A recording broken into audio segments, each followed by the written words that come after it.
Hello guys, a very good evening. आवाज आ रहा है? I'm gonna try everyday one Hindi sentence like I promised yesterday. So, am I audible? Am I visible?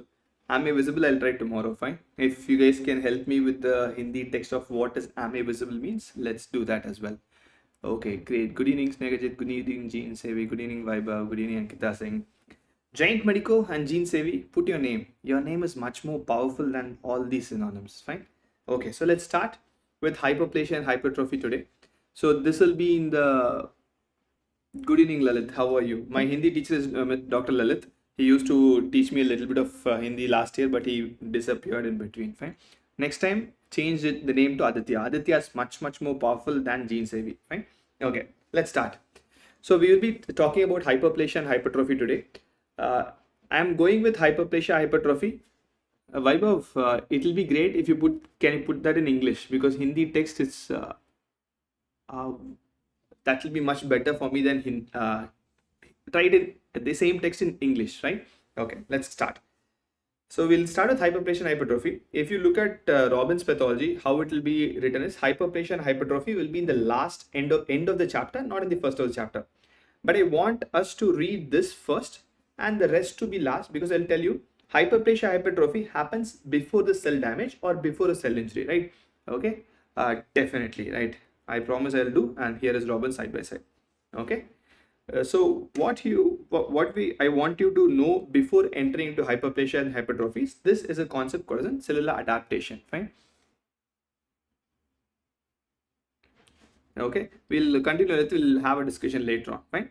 So this comes under the concept called as cellular adaptation. First, we'll try to understand what do you mean by cellular adaptation. Fine. And then we will go to hyperplasia and hypertrophy. SGOK, I think CC of YouTube should help us. Sorry for me, I'll go slow for sure. Fine. Okay, now I'm going to just try to compare it with a real life, right? How many of you are have experienced winter, a real proper winter, where the temperature dips below 10 degrees? Have you experienced that? You must have, right? So when you go into winter, anything which is below 10 degree, you will definitely wear winter wears, a sweater or a socks or a glove, right? Definitely you must have done it, right? So the same glove, the same winter clothes, do you do it when you have it when you are in summer or in other climate? Right? We generally don't do it, right? So we adapt. We obviously adapt during a winter and we don't do it otherwise, right? Okay, perfect. We'll come to it, Sumit. We'll come to it. I have not talked about hyperplasia or hypertrophy. I'll talk about it very soon. Fine. So this is called as an adaptation. So adaptation is nothing but my body adapts to any situation. Let's leave winter and summer. Tell me honestly, when did you guys read really in your first year? In the first entire 12 months or in the last 2 months? Be honest. When do you think you read during your first year? Last 2 months, right? That's adaptation. Because university exam happened, anatomy, physiology, biochemistry was very tough. So you honestly put your entire effort in the last 2 months, right? Obviously. So that's adaptation. Whenever I have a stressful stimuli, we will obviously adapt. Be it a stimulus in my mind, that's your exam. Be it a physical stress like a cold temperature, a hot temperature, we'll automatically adapt. Can I say whatever you did, the last 2 months you pushed, is this sustainable or is it reversible? You'll go back to your original state again. You'll undoubtedly go back.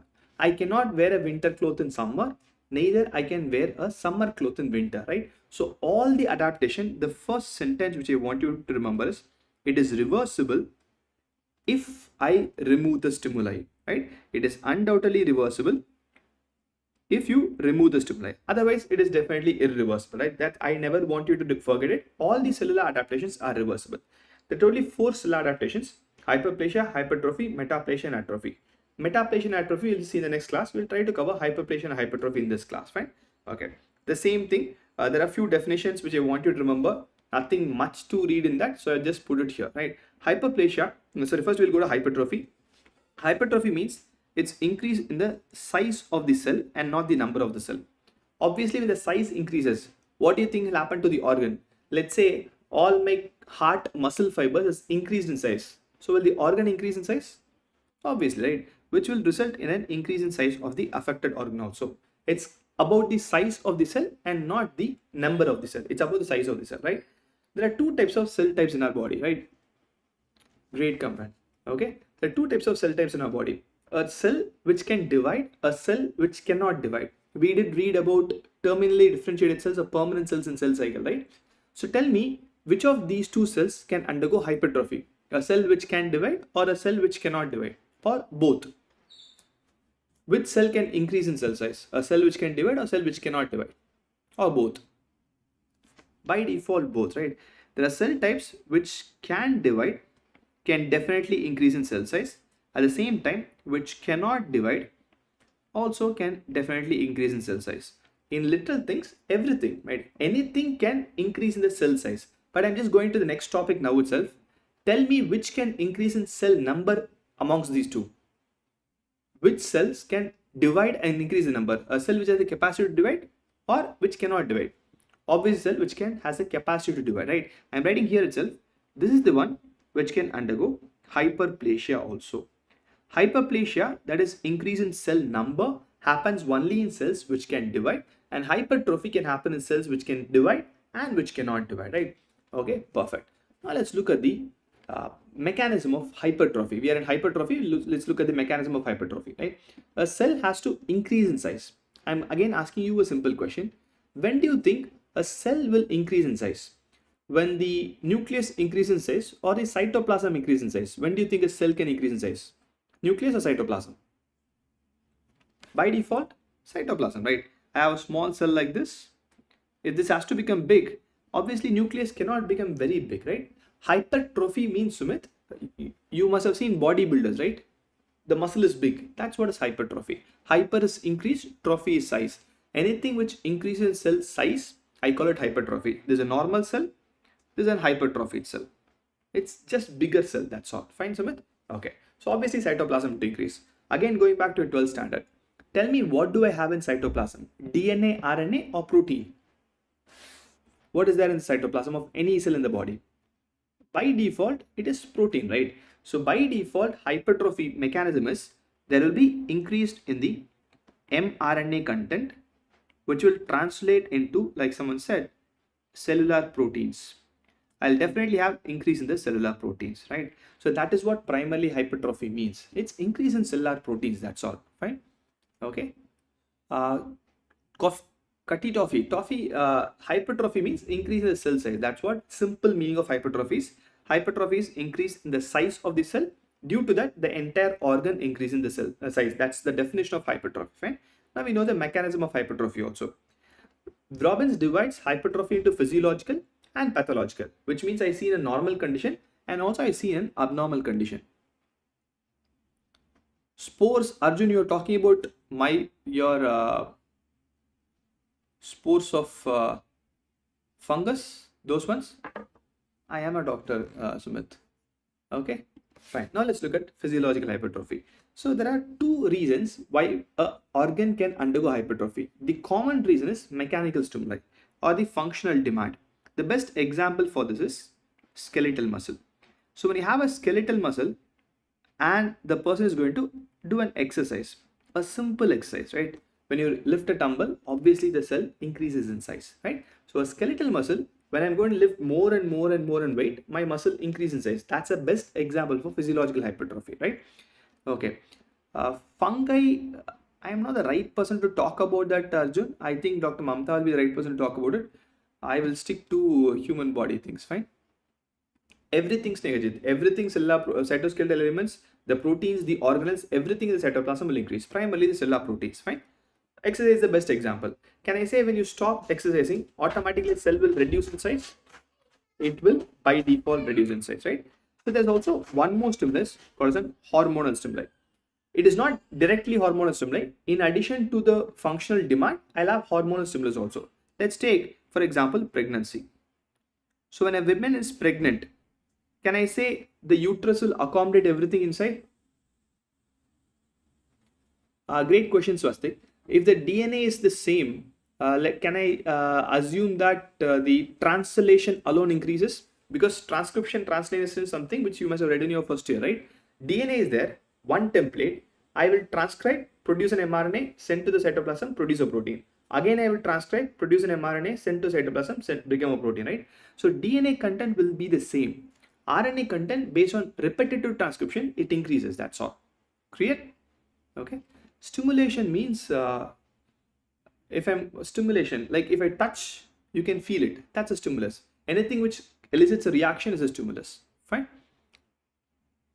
Jain Medico will definitely go back to apoptosis, necrosis, everything. But first thing I want you to remember is adaptation. Then let's go to cell injury and cell death. First we adapt, then we get injured, then the cell dies. That's a sequence. That's why I'm going to go to the sequence. Fine. Okay. So when I have pregnancy, in the pregnant uterus, there are two things. One, there's an increased size of the fetus. That obviously is a functional demand. At the same time, can I also say estrogen is involved? Saida, I will do it. I told that first itself, I'll do it. Fine. Obviously, there'll be estrogen involvement. So, in case of pregnancy, there are two stimuluses which is increasing the size of the uterus, right? Pregnant uterus. One is the functional demand of the ever-growing uterus, and also the next is the estrogen, right? Cosmet, आपका question whatever it is, please communicate in Hindi. I'll try to communicate in English. My communication skill of Hindi is not that great or very average. So I want to continue the flow of the lecture. So I'm going with English. Fine. Okay. So the fetus size is a stimulus. At the same time, the estrogen also will increase the cell size of the uterus, right? So there are two things which can increase the cell size. One is definitely a physical demand. Other one is definitely hormonal stimulation can also be there, right? Now let's go to pathological hypertrophy. Fine. So in pathological hypertrophy, the one thing is increased workload. That is by default, and the muscle which I'm concerned about is cardiac muscle, right? Okay. Thank you, Cosman. Okay, that's one. So now I'll ask you a simple question. Everyone, Himanshu, you also please little bit adaptation, right? I'll go slow. Try to answer, right? Okay. So now you must have definitely read about your cardiac cycle in your physiology. How many of you are good about cardiac cycle? Yes, maybe average. It's an important question in your university exam also, right? So if you have read about cardiac cycle, you must have definitely also read about something called an preload and something called an afterload. Have you heard these terms? Preload and afterload? You must have definitely heard these terms, right? Super, right? So now I'm going to take just one thing, left ventricle. I'm not going to anything else. I'm taking left ventricle, right? Tell me what is the afterload for left ventricle. Generally, you must read about right side of the heart. I'm taking left ventricle, right? So left side of the heart, the blood goes towards your aorta, right? That's how the blood goes. That's the afterload for left ventricle. Am I right? Perfect. TPR, right? Definitely my total peripheral resistance, or in other words, can I say it's the blood pressure? Peripheral resistance is nothing but blood pressure, right? Perfect, right? So my left ventricle, for my left ventricle, the afterload is blood pressure. A simple normal blood pressure or a total peripheral resistance. That's all. That's the afterload, right? So now tell me, if there's an increase in the total peripheral resistance, what will happen to the size of the heart? The muscle should be acting faster or muscle should be acting slower? My total peripheral resistance increased, which is a pathological condition, which is not normal. Pathological condition, here I'm going to call it an hypertension. When my BP increases, obviously it's hypertension, right? It has to more than faster, Mr. Ash. Can I say it should be more stronger? Because this is the resistance, it becomes more resistant. So my heart should push more with good amount of force. Only then it can push them outside, right? Perfect. Obviously it has to push with more amount of force, right? So for me to have that more amount of force, what do you think should happen to the muscle? Should become thick or thin? It should become thick. That is the adaptation, right? If I take left ventricle, the afterload for left ventricle is blood pressure, which obviously will increase the thickness of the muscle. Only when it increases the thickness of the muscle can pump more efficiently, or in other words, can pump the same required cardiac output. Because if the pressure increases, the output reduces, right? Okay. Lalit, AV block is a conduction defect where the atrioventricular system is blocked. That's all, right? It will become bigger to have the same cardiac output. The goal is to have the cardiac output, right? Okay. Sumit, थोड़ा problem है. Okay, you tell me what topic I want, I'll definitely read for you in Hindi and I'll explain for you that in Hindi. Fine. Okay, that's the problem with your cardiac muscle and the increased blood pressure, right? And that's how the hypertrophy happens in left ventricle. Now, can I change the question into right side of the heart? Tell me, what is the afterload for the right side of the heart? Left side of the heart, it's my total peripheral resistance, it's my blood pressure. For the right ventricle, what is the afterload? Is it same? You will read that in Medicine Lalit. Dr. Santosh is taking Read Harrison with me series. Please have a look into that. It's perfect. It's my same but different circulation. If I have a pulmonary hypertension, if my pulmonary resistance becomes more, we call it an pulmonary hypertension. We have two types of blood hypertension. One is systemic hypertension, one is pulmonary hypertension, right? Okay.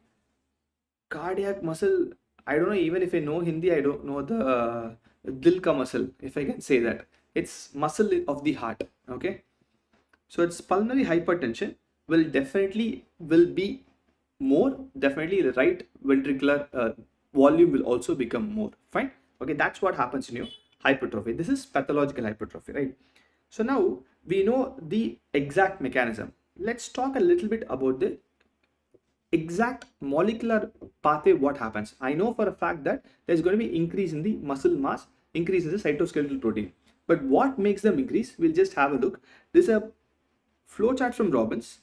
I don't want you actually to remember everything here, but there are few things which I definitely want you to remember, and I'll tell you what are the few things which I want you to remember, right? This will be there in your Robbins. If you have Robbins with you, please have a look at that. So what happens here is, for any protein to increase, I need my receptors, I need obviously the sensors, the receptors, transcription pathway, and the gene should be expressed.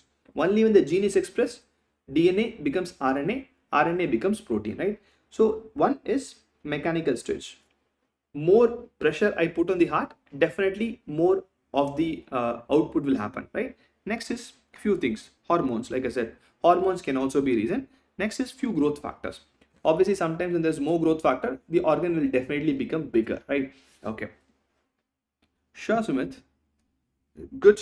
It's a very good place. You tell me what doubt you exactly have in the lecture. I'll definitely try to explain. Fine. Okay. So I have mechanical sensors, I have agonists, and I have growth factors. Fine. Sure, Arindam. Okay, I have growth factors. Now there are three different stimulus which can increase the signal transduction pathway of these: GATA4, NFAT, and MEF2. These are the only thing which I want you to remember. I'll tell you why very soon. So this transcription signaling pathway has two types of signaling pathway. William doubts a little bit later. We'll complete this and we'll go to that. Fine. So I have you heard about something called G protein coupled receptors? You must have PI3K phosphoinositol triphosphate kinase pathway, right? The PI3K pathway is the common pathway which is useful in case of an physiological hypertrophy. If it's a bodybuilder, the PI3K pathway is a little bit more activated. In case of pathological hypertrophy, it's most likely a G protein coupled receptor. This again, I want you to remember. I'll tell you why very soon. Fine. Now I have the transcription factors, be it a GATA4, NFAT, or MEF2. Abbreviations is enough, need not read the expansion. So this will increase the synthesis of contractile proteins. Someone asked me, how can I have more mRNA with the same DNA? Because of this, I have transcription factors which are increasing the production of the contractile proteins. Fine. Nothing will happen. The cardiac output will become less. Fine. Okay. So here, when there's an increase in the contractile proteins, obviously the performance becomes better. At the same time, it will produce more growth factors so that it becomes a vicious cycle, right? Third is this. Now tell me, I have a muscle, okay? The muscle is contracting at this pace using 1 unit of oxygen for its contraction. But I am changing that muscle to a muscle which can function in 0.5 unit of oxygen. Just for an example, right? I'm using a muscle. Normally my muscle requires 1 unit of oxygen, but I'm changing a muscle to a different muscle which consumes 0.5 unit of oxygen. Which muscle will be more efficient? The 1 unit oxygen muscle or a 0.5 unit oxygen muscle? What is your take? Definitely 0.5, right? Perfect. So when I have a 0.5 unit oxygen consuming muscle, that will be more efficient because it can survive in less oxygen.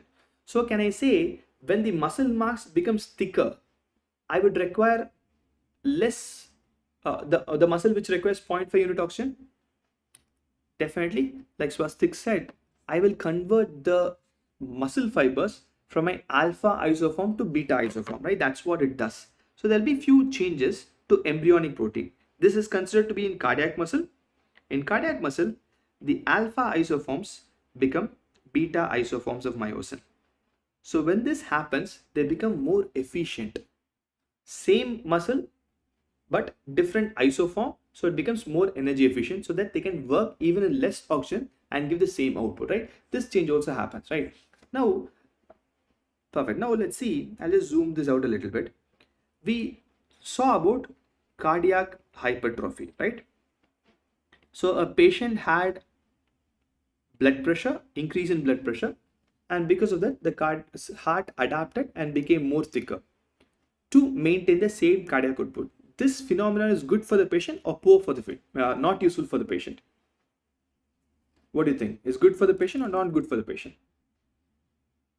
Definitely good for the patient, right? Perfect. So now, if it's good for the patient, let's say the same hypertrophy continues for the next 5 years, 10 years without no change, it keeps on continuing. Can I say at some point of time the muscle will become fatigued?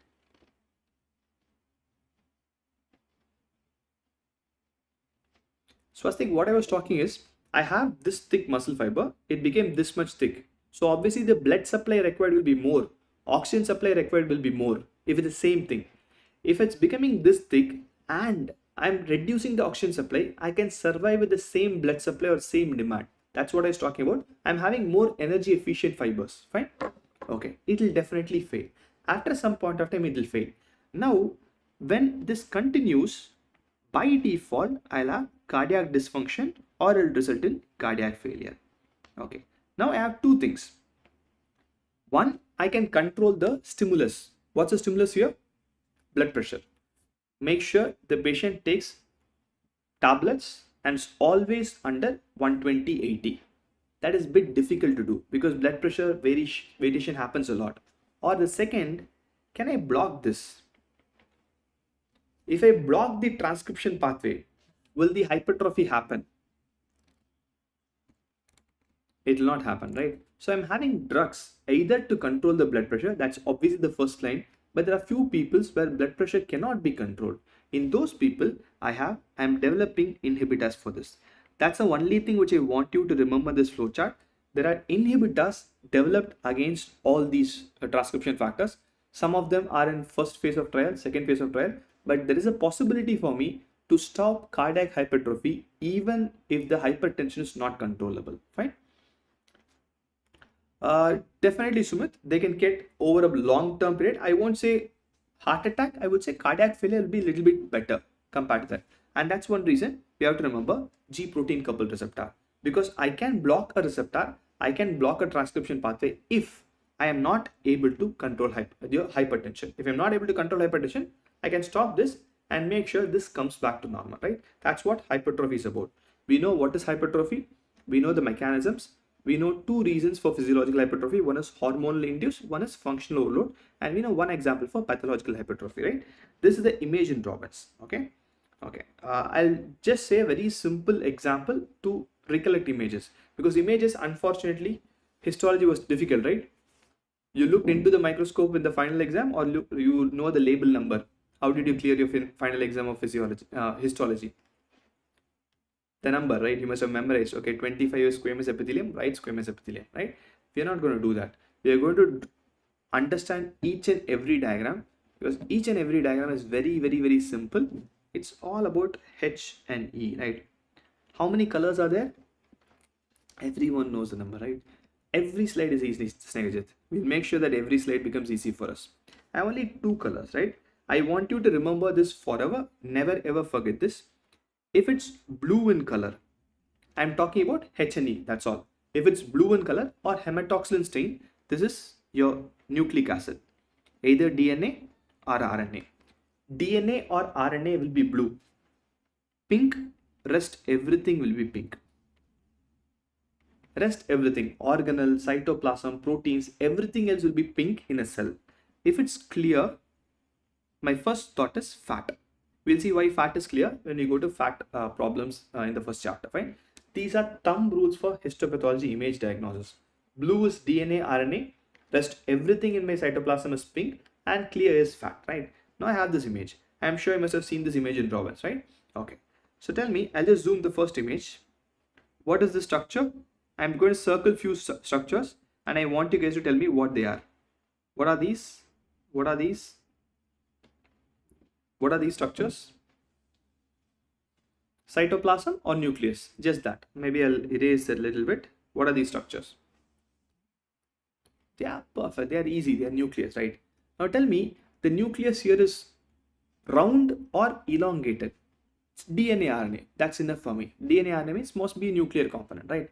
It's an elongated nucleus, right? I want you to remember this also forever till you practice medicine. If the nucleus is elongated, it's a spindle cell, which means a mesenchyme. I am sure you must have read about cardiac muscle histology in your first year. Has it ever looked like this? This is what you must have drawn in your notebooks, right? Spindle shaped cell. Have you ever seen any cardiac fiber like this spindle shape in your life? It will not be seen because every muscle acts and looks in a syncytium. They are together. They are in mass. You cannot see a single fiber like this. So the easiest way is elongated nuclei, spindle cell, mesenchymal tissue. That's all. Whenever a nucleus is elongated, it's a mesenchymal tissue. That's more than enough, right? Perfect. Now, I told you that in hypertrophy, what will increase? Protein or DNA? Which will increase? Protein or DNA? Protein, right? Obviously. So protein will be in the cytoplasm, right? What will be the color of protein? Based on the thumb rule. DNA, RNA blue, everything else is pink, and clear is your fat, right? What will be more? Pink or blue? Obviously, it will be more pink color. That's more than enough, right? So now you look at this thing. Can I say the amount of pink color in this particular tissue is definitely more? By default, right? Now tell me, which is normal, 1 or 2, and which is hypertrophy? It is simple, right? The only thing is I need to understand what I'm seeing in the microscope. Plus there will be history. That is more important. Just microscope, sometimes no one can identify, right? One is absolutely normal, right? Like someone said, it's a uterine muscle, right? And this is hypertrophy.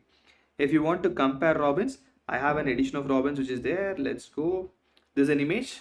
I hope you can see. I hope Robbins doesn't sue me for using a pirated version, right? So this is the hypertrophy, this is the normal, and uterus doesn't matter because it's a big uterus. By default, anyone can identify a big uterus compared to a normal sized uterus, right? Okay, this is what I was talking about, the flow chart for hypertrophy, and these are changes which happens. The alpha isoform becomes beta isoform, and it becomes a little bit more energy efficient, right? It becomes energetically economical for contraction because they consume a little bit less of oxygen and they are a little bit slower by default, but it's definitely more efficient, fine?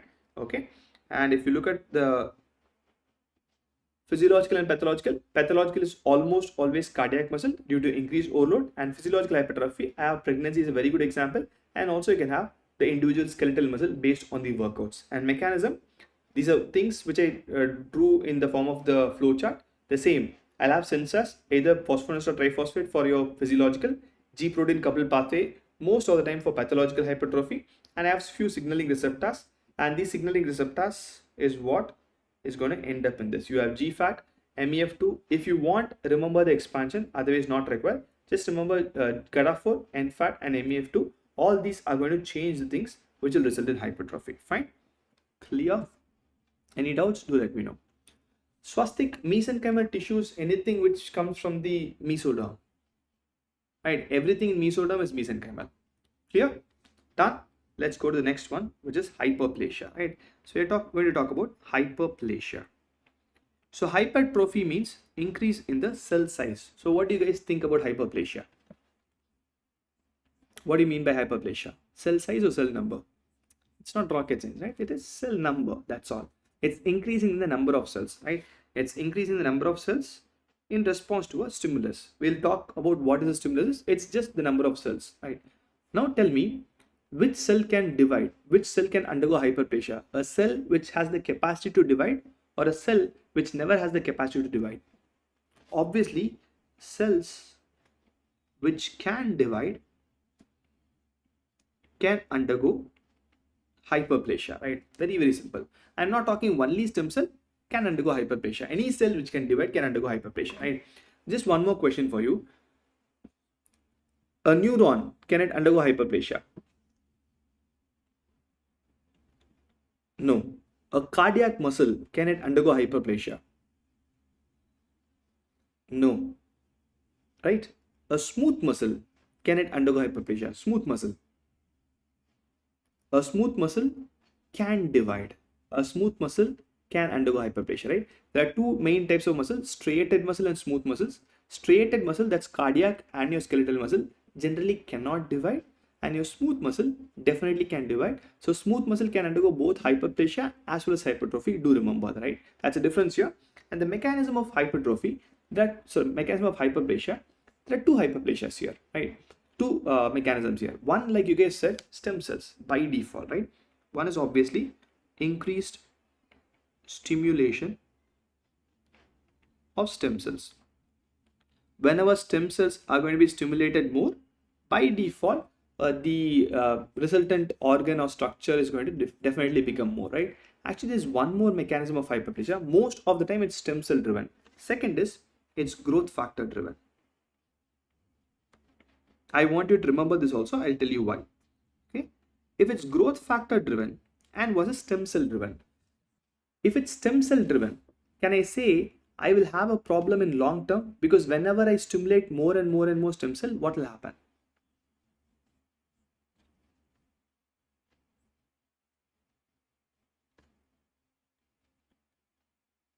Vaibhav, no, Vaibhav, in a normal image, I'll go back to the image, Vaibhav. Here, I have cells, they are very close, so it looks big. It looks more number of cells. Here, the cytoplasm has become bigger, so there are less number of cells. That's all. There's no problem in the number here. Actually, the first is normal, second is hypertrophy here, fine?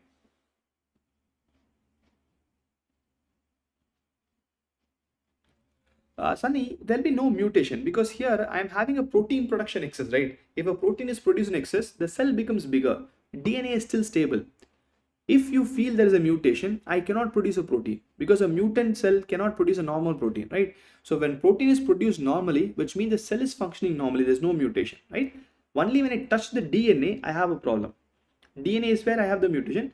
Protein, when it becomes mRNA, if it's a problematic mRNA, I cannot produce a normal protein. That's the problem mutation, right?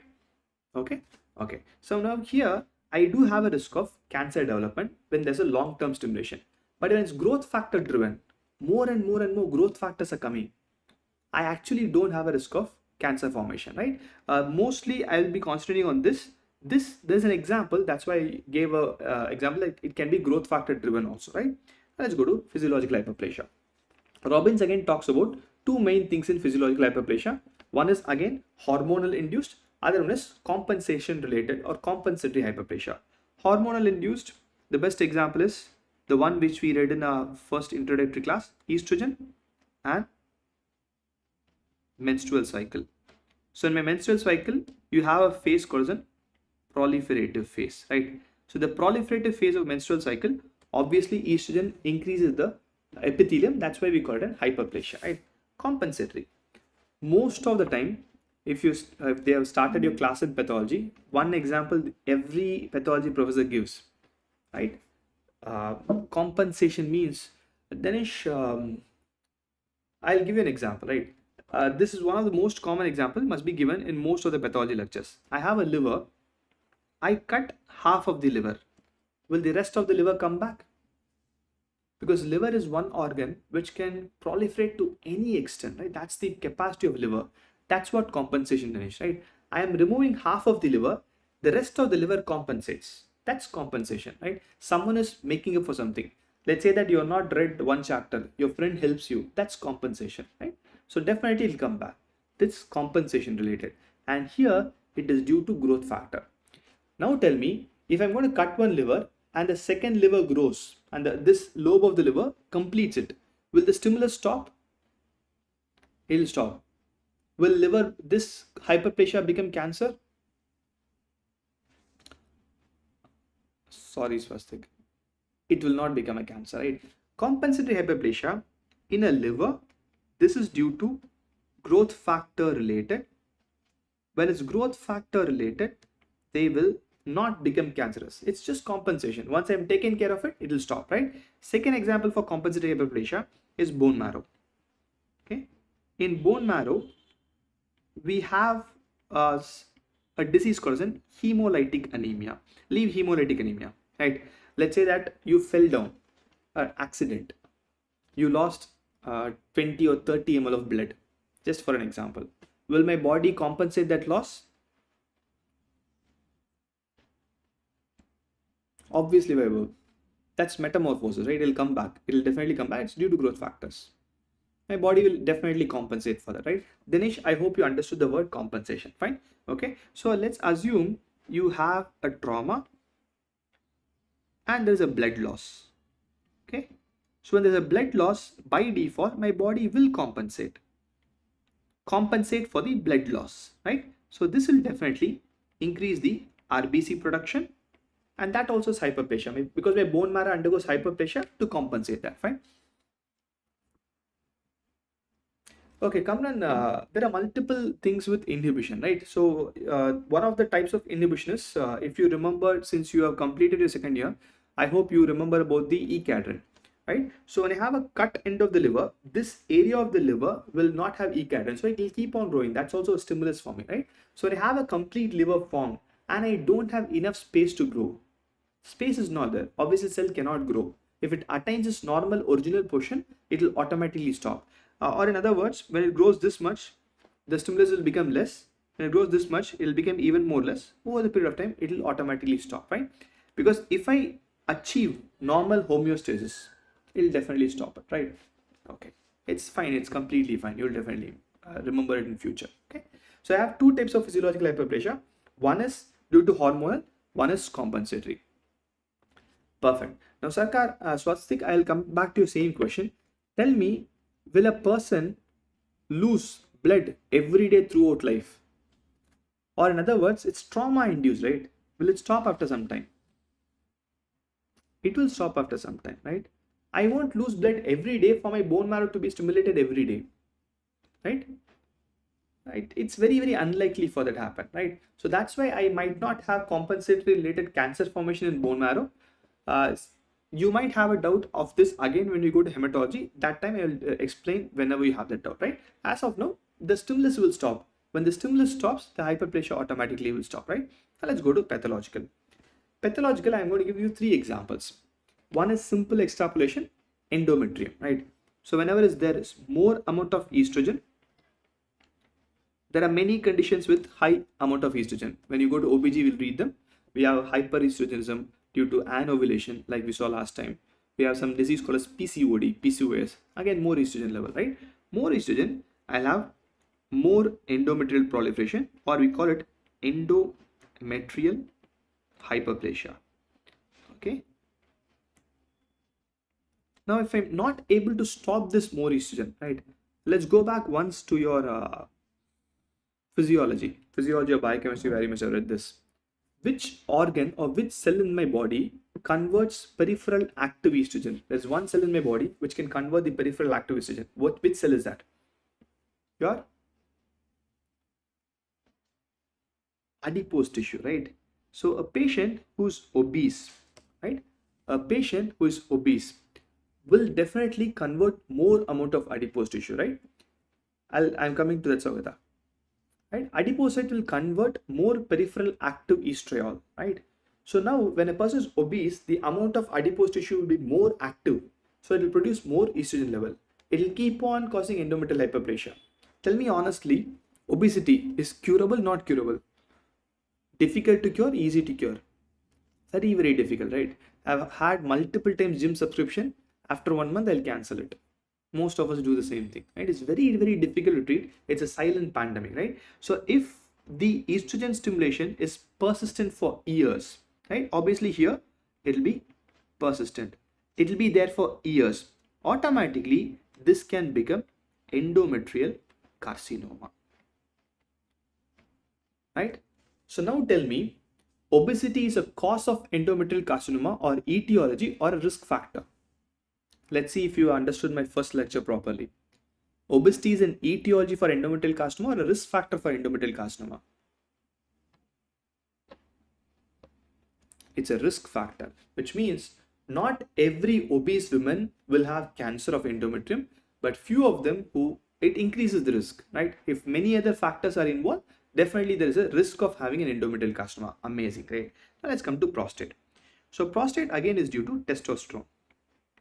Testosterone increases the stromal and the epithelium division of prostate, right? Which results in a condition called as BPH, benign prostatic hyperplasia or hypertrophy, or just a benign prostatic tissue. One important thing here, there is BPH will not progress to cancer.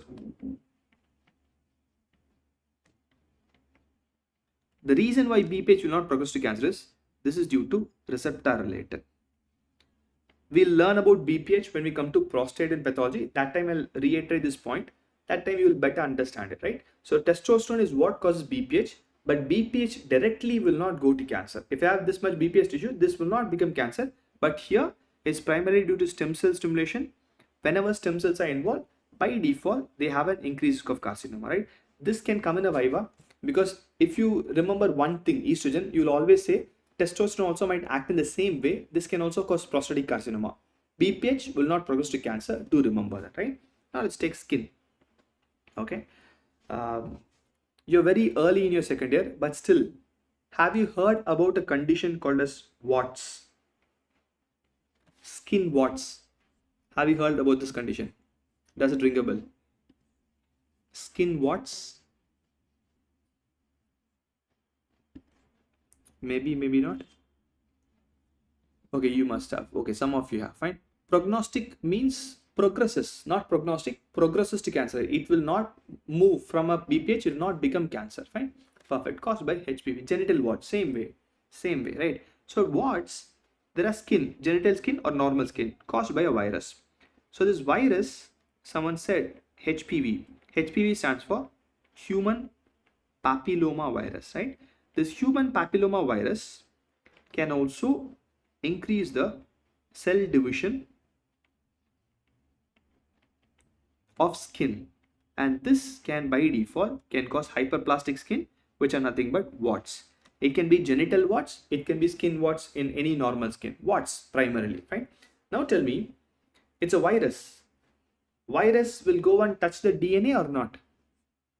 Will virus touch the DNA of any cell? Because viruses are obligate intracellular organisms, right? Please put ahead your question, Pritesh. Right? They will touch the DNA because viruses cannot function on their own. They will want my cell's DNA by default, right? Perfect. So now tell me, is there a possibility if the virus stays in the body for a very, very long time, can it form a cancer? Is there a risk? Yes, no. What do you think? What is your take? By default, there is a risk, right? There are few strains of this virus which stay in the body for a very long time, and those, not everything, but there are few strains. We will read these strains when we go to genital warts and genital cancer, which can progress to genital cancers. It can be cervical cancer, vulval cancer, vaginal cancer, anal canal cancer. Most of these genital cancers are due to human papilloma virus only. If you read newspapers, last year my country rolled out a program of vaccinating for HPV. Have you heard that? Have you heard that statement? Have you heard the news? HPV vaccines are now being given to especially women for the sake of cervical cancers, right? Generally no cloud9. It's in the skin. It's not primarily due to HPV. It's a very different strain from a genital warts, right?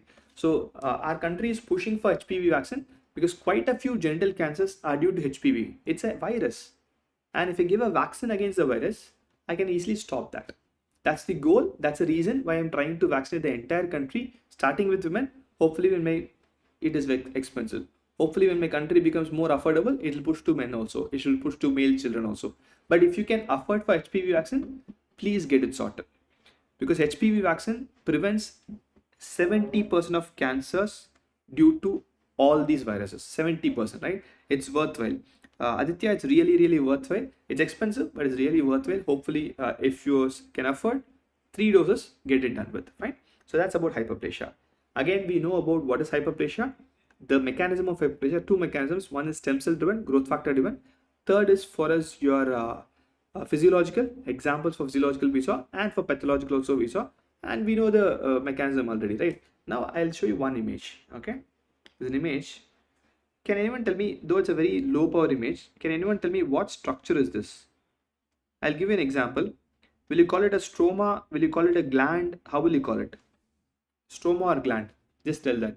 If you're very difficult to comment gland, put G. Stroma, put S. Stroma or gland. Tubule, perfect. Tubular glands. Tubules are also glands. Tubular glands. You must have read about multiple types of glands, right? Perfect. I will call it a gland. Okay. I will name this 1. I'll name this 2. And this part here is stroma. Okay. And this biopsy is from endometrium.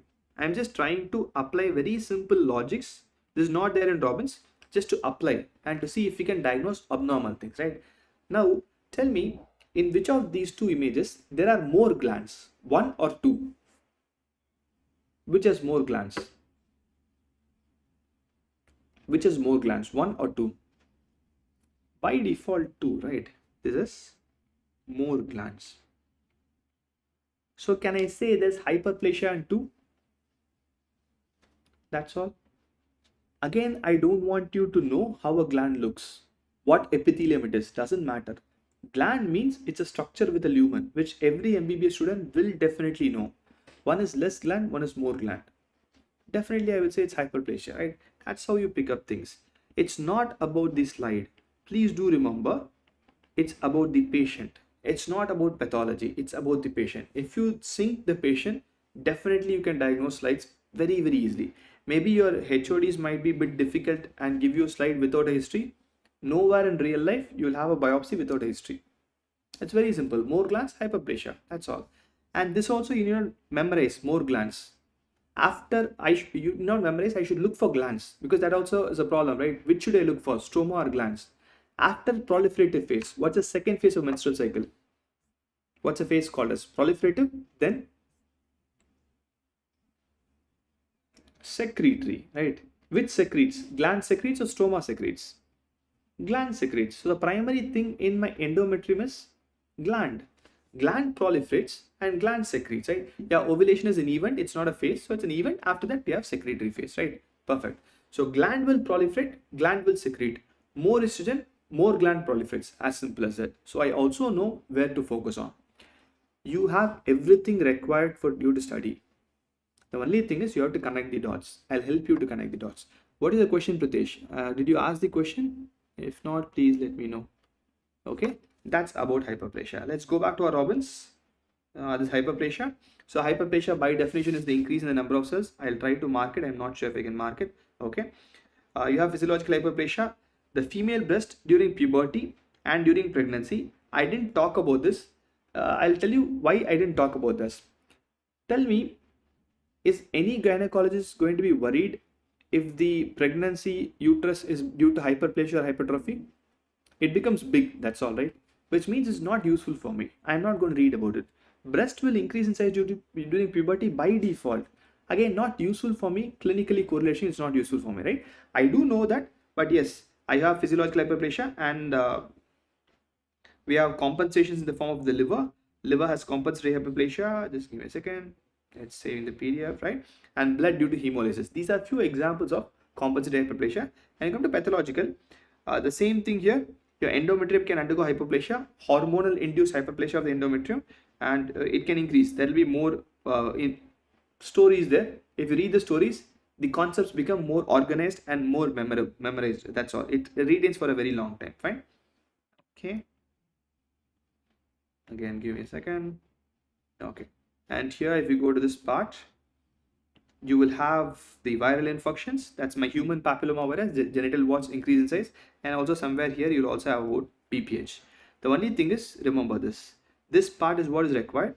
Hyperplasia, pathological hyperplasia, especially if it's due to stem cell derived, there's a very high chance there is a risk of becoming a cancer. It's a fertile soil for mutations and to become a cancer. Not that it will always become cancer. It will increase the risk of carcinoma for sure. That's by default. Remember this, you will read them again when you go to gynecology, because ultimately it's about cancer. Gynecology also will say the same pathogens, it will not change. And I'll just end the session with one question. I told that estrogen is going to be more in an obese individual. That's why hyperestrogenism causes more risk of endometrial cancer. Can I extrapolate this to every tissue which is hormonally dependent on proliferation? Yes, or only endometrium? Can I extrapolate to any tissue? By default, I can extrapolate to any tissue. In that sense, can I also say obesity can also be a risk factor for breast cancer? Because can I say breast parenchyma also grows in response to hormone? It does. This is what I want you guys to go. Your textbook will not give you anything. We have an amazing structure of brain. Human brain is much more advanced than AI. Use that. You use a single fact into multiple outcomes. That's concept. If you have to read obesity causes breast cancer separately, obesity causes endometrial cancer separately, or etiology or risk factor, then it's wrong. I read one concept, I apply to every hormonal dependent tissue because body functions the same way. Till general pathology, be with me. After general pathology, fly away. Because I'll tell you everything required for you in general pathology. My body has infective conditions, inflammatory conditions, autoimmune conditions, genetic conditions, neoplastic conditions. That's all. These 5 will be there in general pathology. If you know that, you can apply it to any organ from head to foot. Same application, same microscopy, same thing. Symptoms differ because organs differ. As simple as that, right? Swastik Sarkar, I'll tell you why now, but it will be better for us when we go and read about the same when we go to prostate chapter. Prostate will not cause cancer because benign prostatic hyperplasia, one, it's not only gland, it's gland and stroma. So my power of the replication is divided, right? That's one reason. Second reason, prostatic hyperplasia is not actually an epithelial problem, it's actually a stromal problem. It starts in stroma and epithelium is a second hit. So that's why I don't have prostatic adenocarcinoma due to prostatic hyperplasia. It will be prostatic hyperplasia. Adenocarcinoma also happens in a different way, fine? I will put all these notes in the Telegram group, okay?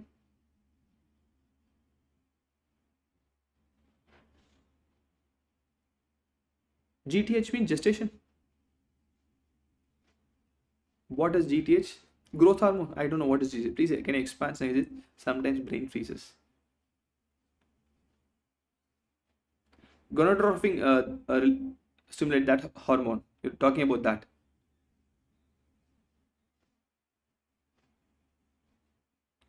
Pituitary. Fine. See, now here, hormonal thing. I'll tell you why. I got it. Fine. Now let's take. I have a estrogen. Okay. So the estrogen, let's assume I have 10 units of estrogen. All 10 units are actually not active. I'll have, let's say, 5 units of active estrogen normally and 5 units of inactive. There are multiple different types of estrogen which you know, right? My body will react to this 10 units only. In obesity, I am not creating 12 units. I am making all of them active. So will there be any response to gonadotrophin or pituitary? Pituitary knows 10 units, that's all. Right? When pituitary knows 10 units, it doesn't change. I'm not having excess. I'm having more of activation. That's why. Fine. Kavita Hindi. थोड़ा problem है कविता. थोड़ा adjust कर दीजिए. Okay. So that's why obesity will, your pituitary or homeostatic mechanisms will not come into play. Fine. Okay. Whatever questions you have, please do put in English. You have a Telegram group of 1,000 people. So I want you guys to teach me Hindi every day. So at least by the end of this year, I'll be able to at least talk in Hindi. Not teach, I don't know when I'll be able to teach in Hindi, but definitely I try and attempt to talk in Hindi. Fine. Okay, guys, fine. See you tomorrow. It's a Sunday, and very, very thankful for you to come and join me on a Sunday. So, all the best. Tomorrow, I won't have a class because Dr. Santosh will have a 9 p.m. class of Read Harrison. So, if you are in the second half of second year and third year, fourth year, please read Harrison with him. These two books will make your life amazing. Fine. Even if you're in second year, early part also, try to learn with him. Fine. Okay, guys. See you soon tomorrow. Tomorrow I won't have a class, Najit. I have put in the Telegram. I think tomorrow will be metaplasia and atrophy. Fine. I'll try, Vaibhav. I don't know. Old Dimag, so I don't know how far it'll adapt to Hindi. Okay. Buddha log. I think that's the right statement to call it. Okay. See you guys. Good night. Amazing.